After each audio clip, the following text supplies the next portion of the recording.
we mix it up for this final row. Hey, whoever's in the back, just start hitting random buttons. All right? Oh, this is terrifying. Oh my God! All right, that was diabolical. Well, there's just one left. Any last words? I am not weak. That's why I got number. This one, right. that was funny, but this is also a little bit of an Easter egg because you can kind of see the foam in there. I think this is the only shot where we show that, which actually people might not think this is real, and so I think this will help persuade some people because you can literally see the foam block she fell into, and so it doesn't look like a dark void. Yeah, I remember when I was interviewing Casey Neistat, and he was talking about certain filmmakers leave the wires in to show you how they make certain shots. Yeah. But only at the end, and this is kind of like your Easter egg towards 100%. that. And you can even see the stairs up too, and it like breaks a little bit of the immersion. Yeah. All right, and with that, this challenge is officially over. They should have got someone else. I'm excited for another challenge, but also nervous. So it's going to be tough. It's going to be stressful, but it's going to be over soon, and we're going to make it to the city, baby. Gotta keep reminding them of the city. We spent $15 million on the city. That's the hook, the thing I have them, keep talking about. I mean, they could talk about whatever, but the shots we picked to put in were about that, because that's also the thing we show at the end of the episode. So it's like a good thing to build up so it pays off. Let's go. The city she's talking about is no joke. This massive building you're seeing here is only the beginning. Welcome to Beast City!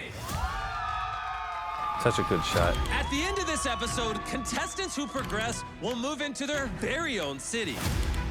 On top of that, later this season, they'll be fighting for their spot on helicopters to a multi-million-dollar private island, which one of them will be winning.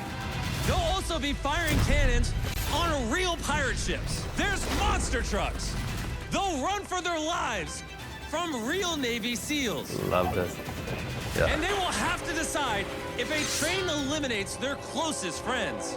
And of course, they will have opportunities to win millions of dollars on top of the grand prize. However, not all of them are confident. I guess the sad reality is not everybody can win.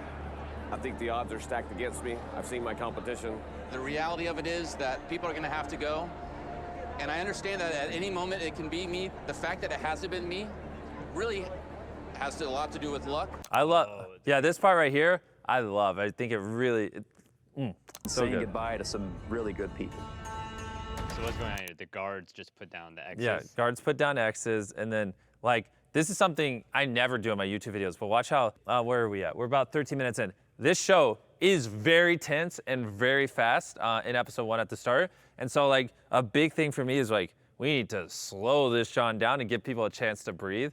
And I think, there's a lot of cuts in this, but if you watch the show, just how it's made, this part is really good because it allows you to, just slows down, nothing's really happening, tells you how many people are left.